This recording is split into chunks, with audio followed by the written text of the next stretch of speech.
Hi, I'm Sophia from Romania, and I'm here to tell you something you probably aren't aware of. Each one of you has the power to change people, even the jerk ones. But before I continue, like and subscribe because my story animated will give $1,000 to one lucky person who subscribes in the next 7 days. Tell your friends, your sister, brother, and mom to subscribe now. People in my little town thought that I was the cutest girl with red hair, and they completely doted on me. Everyone would notice me wherever I went and would start talking and laughing with me. Yes, I enjoyed it, but honestly, sometimes it got overwhelming. One day when I was 3, I was at my neighbor's place and her son put a paper crown on my head and offered me a horseback ride. All hail Sophia, the Queen of Romania! Just then, his jealous little demon sister came running out of nowhere and pushed me off his back. No, she's ugly. Then she squirted glue in my hair. I pushed her and was about to attack her when my mom took me away. All evening, my parents cried and I tried to comfort them. It's okay, Mom, Dad. It will grow back, prettier than before, I promise. Eventually, they just had to cut my hair, and it did grow back all lovely and thick in a few months. When I was 4, Mom started taking me to a small farm 2 hours away from our house just to have my hair washed with goat's milk. That was insane, but being around sheep and goats was fun. I refused to let them wash my hair unless I milked the goat myself.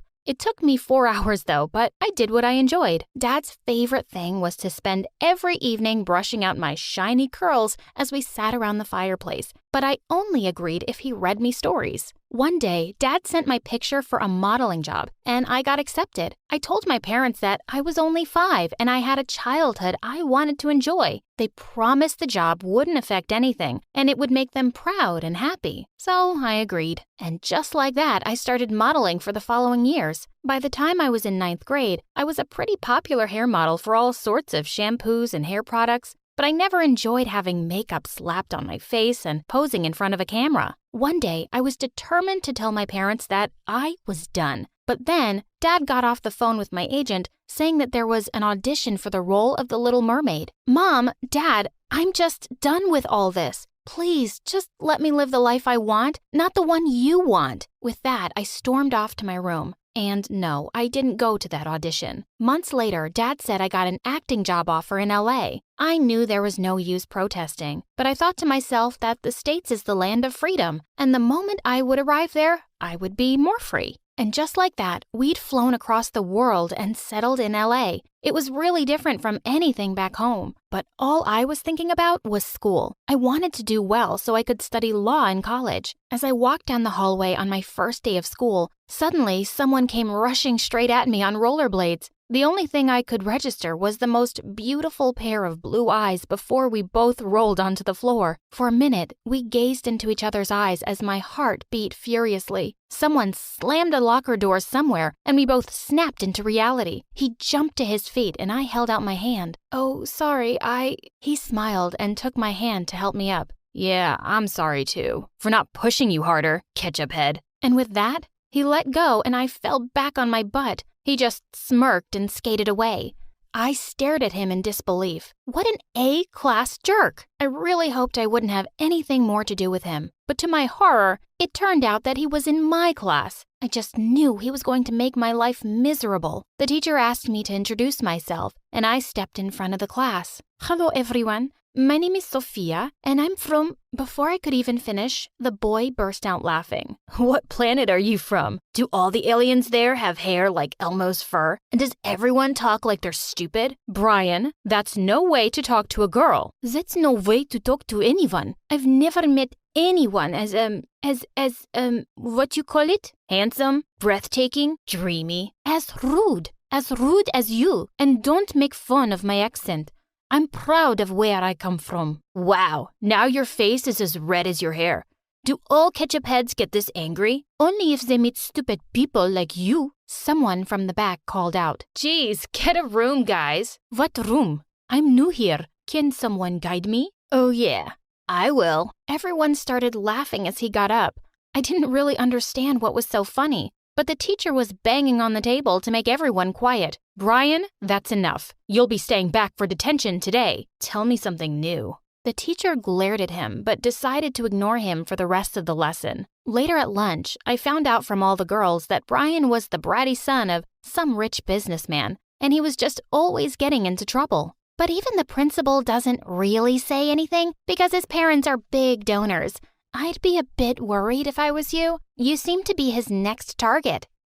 I'm not scared of some stupid jerk boy. Just then, Brian walked over to my table with a blonde girl and said, "Here, a new friend. She speaks like a robot, but not like a ketchup head. Maybe more like a mustard head? Listen, I have to be honest here. You guys do have a beautiful accent. See, I can be nice. How about a kiss?" I felt my temper flaring up again and rose from the bench to punch his face. But before I could attack him, he turned around to leave, and I decided to let it go.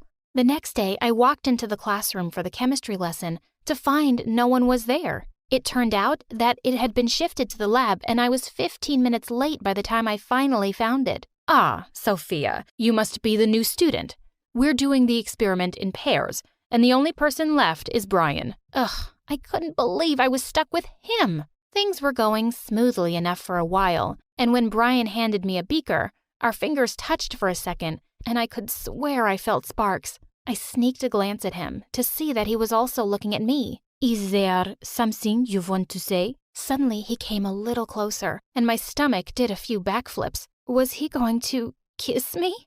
I was just wondering. "Why do you breathe like a dragon? I can hear your nose whistling." "Ugh!" "Well, I can hear your face choking, so I guess we are even." And with that, I stormed off to the teacher with my lab result. I was just done experimenting with this boy. For the next 2 years of high school, he kept being a jerk to me. He would call me names all the time or pull stupid pranks. I knew he was just trying to get a reaction out of me, and the best way to deal with bullies like him was to pretend he didn't exist. One day when I was in the library, holding my head over a really puzzling math question, someone suddenly pulled my notebook away. "What are you crying over, Tomato Queen? Your sappy diary?" "Dear diary, Brian is so mean to me." "Give me back my notebook. I don't have time for your nonsense." "Seems like you're as stupid as you look. You've done the question all wrong." "Oh yeah? And you're going to tell me how to do it right?" "Since you're practically begging me for help, sure. I can't say no to a damsel in distress." And with that, he just sat down and started scribbling away furiously in my notebook. A minute later, he threw the pen down. "And that's how it's done." "Give me that." "Wait, what?" "That's actually the right answer." I stared at his smug face in complete shock. "How come you're always getting such bad grades? Why do you let everyone think you're dumb?" "That's none of your business." "But Brian, wouldn't your parents be really proud to know you're so smart?" Suddenly, Brian got up from his chair, looking furious. "What do you know about my parents?"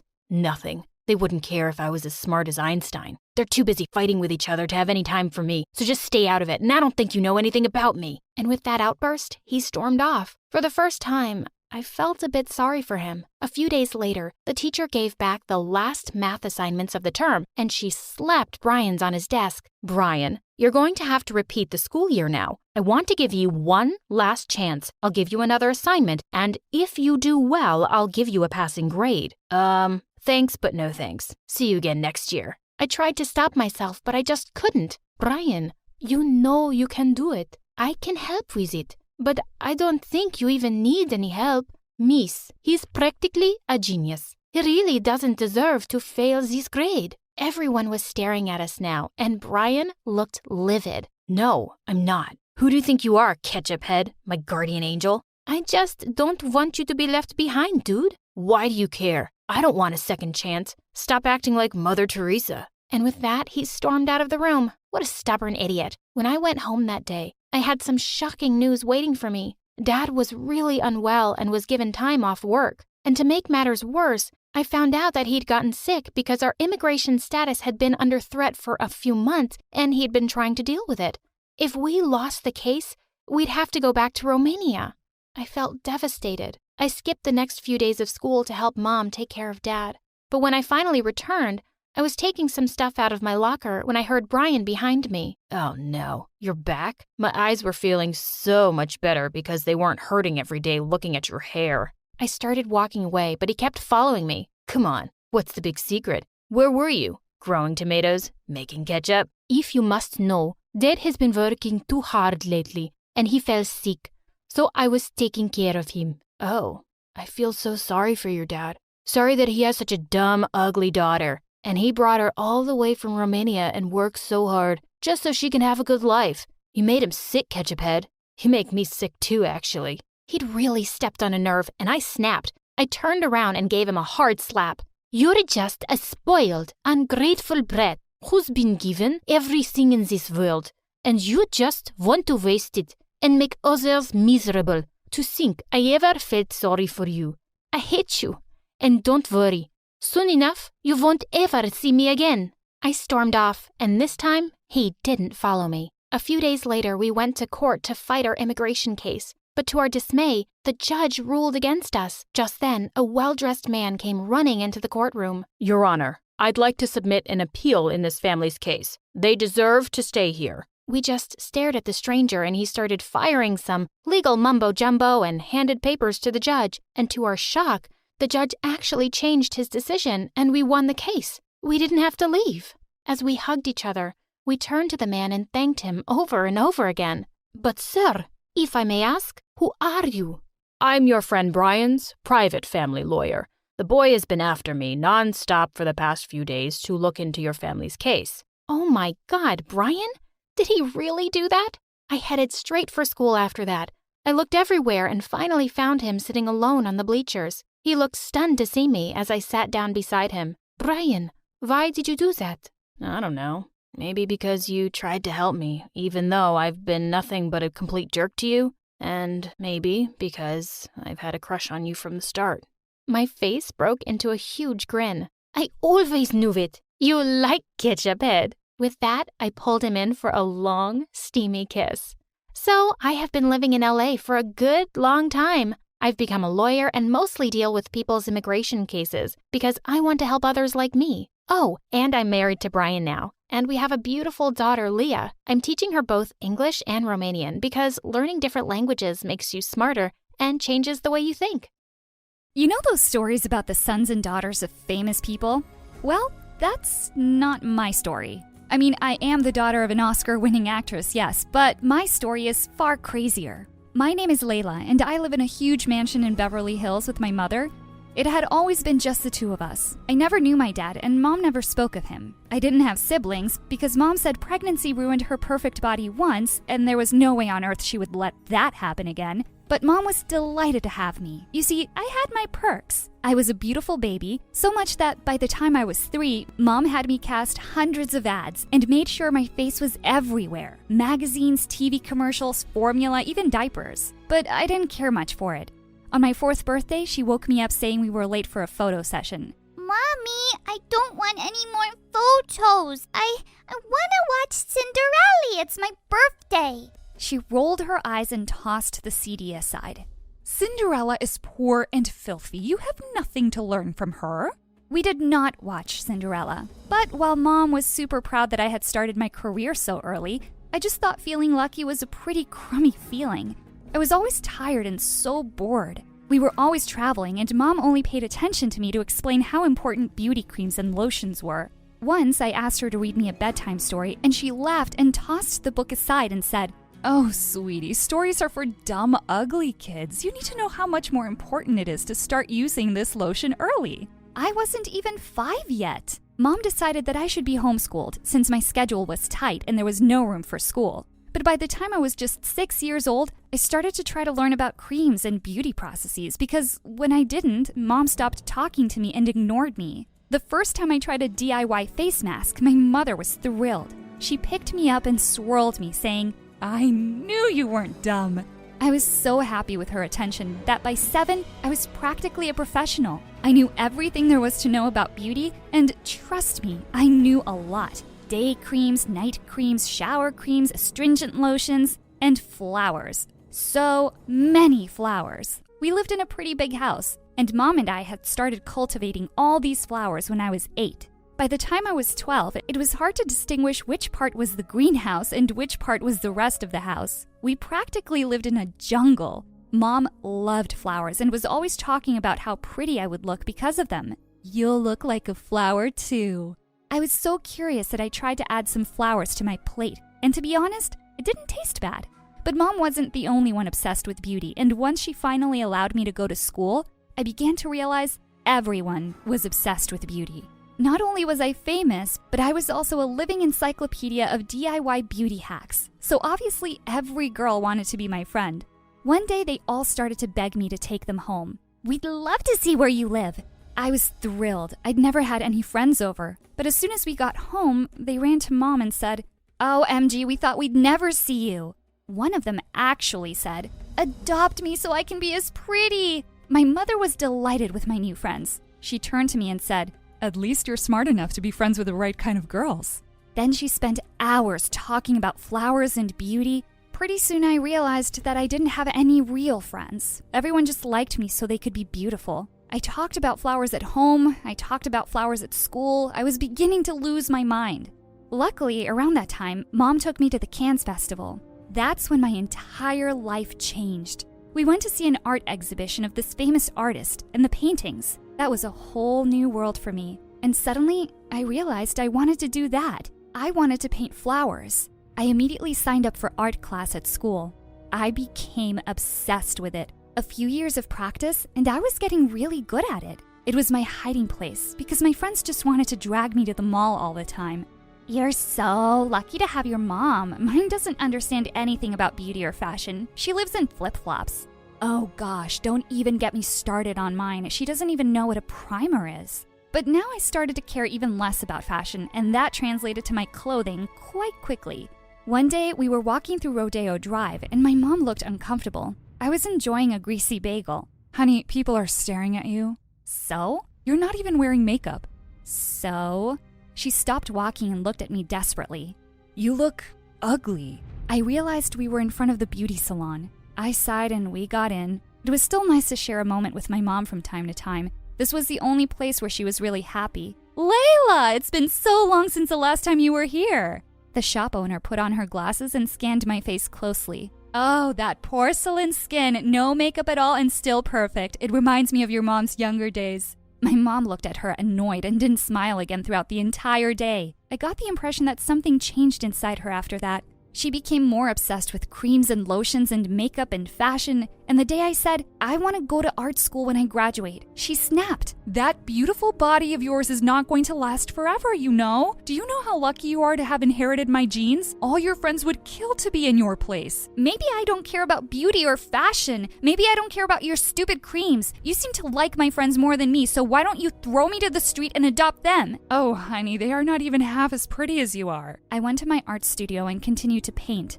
Mom followed me and looked at all my pieces with disgust. "There's no future in the art world, honey. You should take advantage of your beauty while it lasts." "Like you did? It doesn't look like it worked." "What are you talking about, you little brat? Look around you. How do you think I got all this? You really think you'll get all this with those stupid drawings?" "I don't care if I get all this. I never cared for any of this. All I ever wanted was to be with you." Mom rolled her eyes and said, "Drama, drama, drama." I wasn't going to leave my dream aside, so I applied to every university in the country that had a good art program. My mom looked at my computer monitor from behind and said, "I'm not paying for this nonsense." "I don't need your money. My art will speak for me." I received acceptance letters from 6 different universities. High school was finally coming to an end, and I would probably choose the one with more miles between it and my home. I felt invincible and free. But when I got home that afternoon, not only was my mom not there, but all my paintings were gone. I started panicking. I needed my work for university. I had over 50 pieces. Where the hell were they? My phone started to buzz with hundreds of messages. "Your mom is so awesome.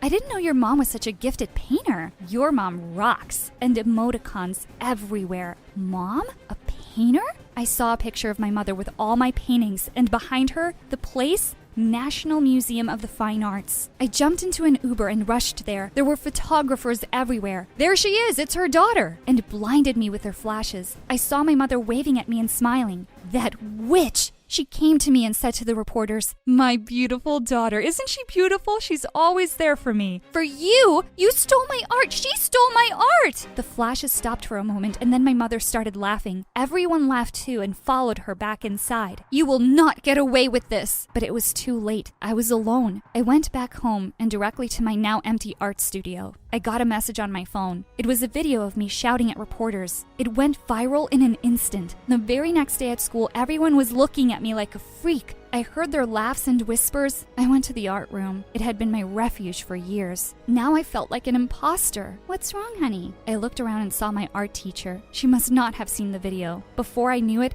I had broken into tears. "My mom stole all my art." I felt helpless. "No, she didn't." I looked at her and she was smiling. "She didn't steal these ones, and I have you on video."